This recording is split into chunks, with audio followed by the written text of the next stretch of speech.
Then for the other 6 o'clock game, we got Texas Southern, who's 0-1, traveling to Cal, who's 1-0. Cal favored by 45 on ESPN+.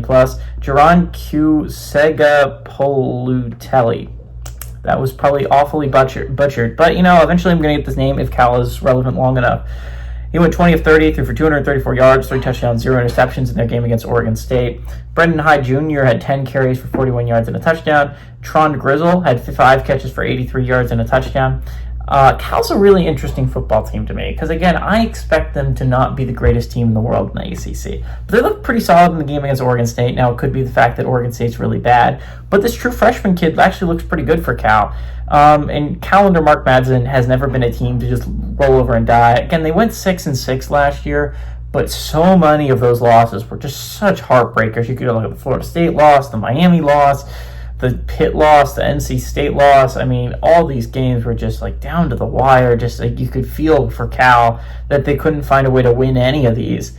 That being said, I think Cal is but the problem I loved about Cal heading into the year was that they had so many good pieces, right? They were at 6-6 and they had so many good pieces, and then they lost Fernando Mendoza, and then they lost Jaden Ott to the portal. And I was really down on Cal. But Cal looked really solid in their first game back. I think the game against Minnesota next week is going to tell a lot about what we think about Cal as a program, right? But I think they should be 2-0 heading into that game against the Golden Gophers. I think that is going to be an absolutely massive game for the Golden Bears.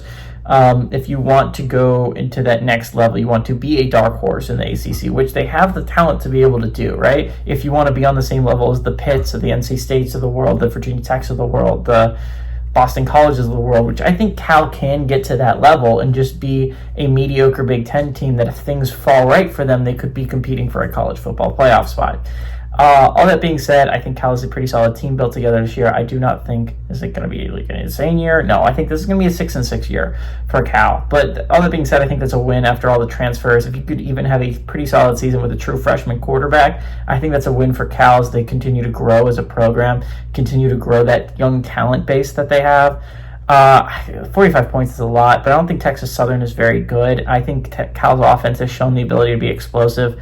I like the Golden Bears to win, and I like them to cover at home.